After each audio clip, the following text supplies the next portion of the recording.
Good morning, good night. Today we're working on a Mazdaspeed, so let me get in character.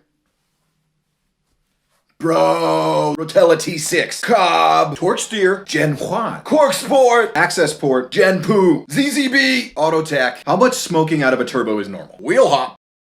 Boost! Yeah.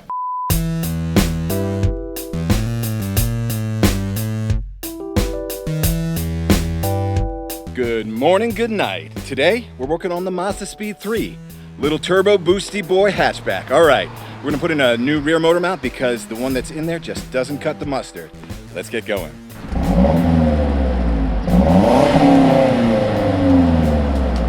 Yeah, look at that. Today, we're replacing this with that. What is the Mazdaspeed3? It's a hot version of the Mazda 3 hatchback that was made in 2 generations over 6 years.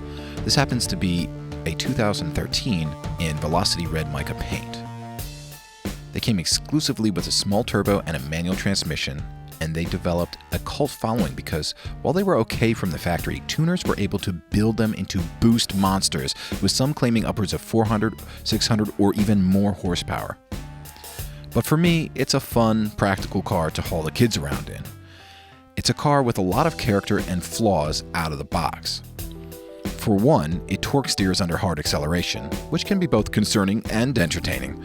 But one thing that is never entertaining is wheel hop.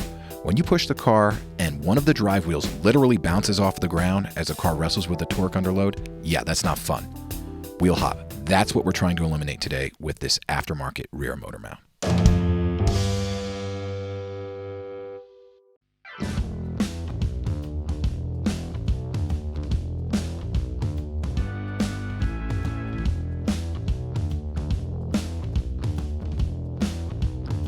Take a look at it. This is the rear motor mount right here. This is what we're changing out. Here's another view of what we just looked at. So basically we're kind of in the middle of the 2 front wheels.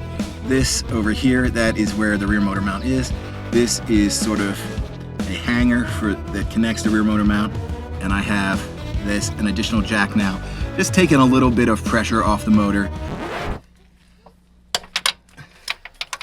Dada, Yes, darling. you teach me this one. You teach me this. That's a big breaker bar, right? It's a big breaker board. It's a big breaker Okay.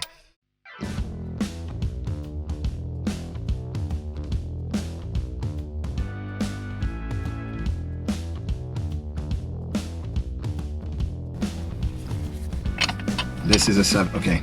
19's up here, this is a 17, this is a 17. By the way, don't make the mistake that I did and try wrenching on this nut because it ain't going anywhere. That is welded on. We're golden. We are golden, baby. Got it. Notice that's a different size.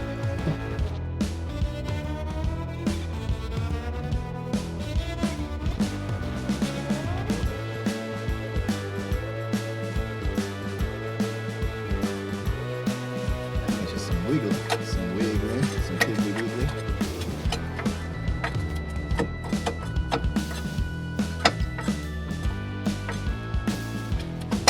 Take that, there you go, that falls down. And this slides out, well that was nice. Okay, I like that. That was a great little bit of success. This is the old motor mount. It actually, I mean, looks in really good condition. But still, you can see this has got a cut through right here, so you know it's designed to move a lot. We're going to be replacing that to something a little bit more solid. Here we have the CPE. This one is a 65 durometer hardness rubber. So basically they also make one that is a bit harder than that if you're building the car for a race scenario. You've got these spacers and they fit really nicely on here. At first I was confused why they had a square nut, but now I see that fits right into this recess here. That should fit snugly, but not, you know, too tight. Should be hand pressure to get it in here, which it is, thankfully. And we're gonna use blue thread locker. We're just gonna put a touch on here, just a little bit. So I don't recommend the red, I always use the blue.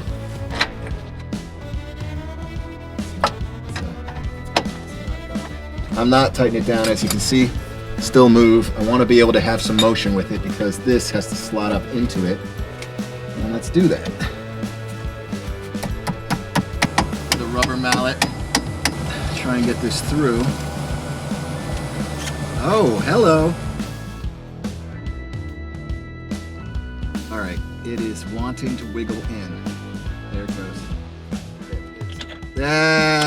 Okay, good. Okay, so that was exciting. Now I'm taking my square nut. Just put it inside the nut. All you need is just a dab of do. There it is. Okay. Happy little bolt going into a happy little nut.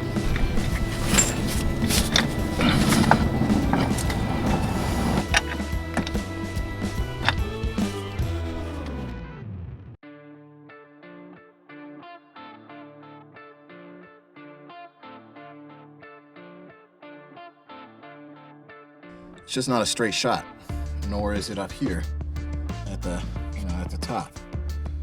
Dropping the engine a little bit did help. Here we go. I got all the bolts in. It just required a little finagling. I've got thread locker on. Let's see. This one, but not these two. We're gonna do a little comparison to see if these two wiggle out and this one stays in. They all have marked lines on it.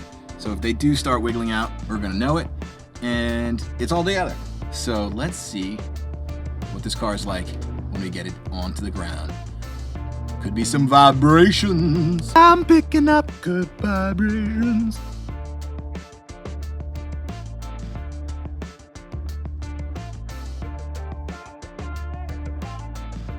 Hey, by the way, shout out to Sean. Sean saw me going to work with a bunch of grease and stuff under my fingernails, so Sean gave me these gloves. Yo, man. Here's what I used on this project.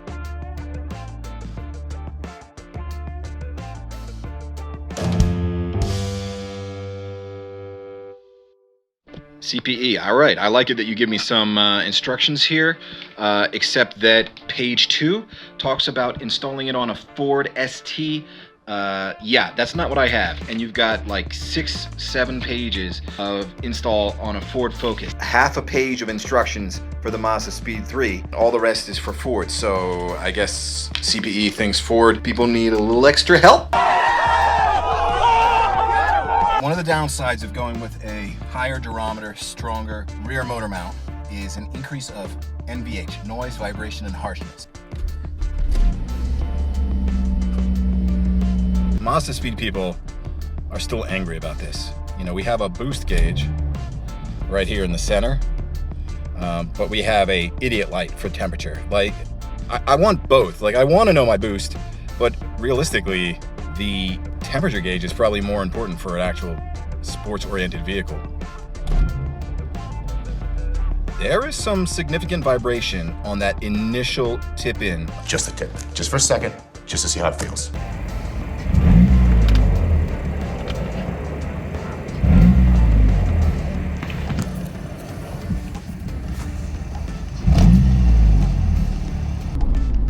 But it feels solid. This feels good.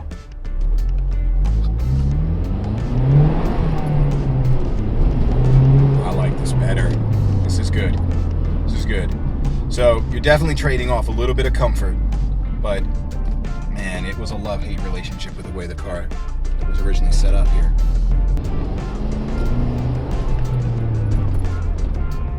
Feels more solid. It's good. It's good.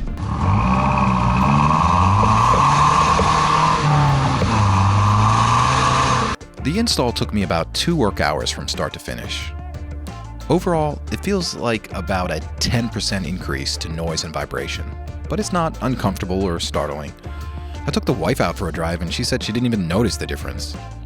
On the positive side, wheel hop has essentially been eliminated, and I don't feel the motor bouncing around on the mounts like I did before.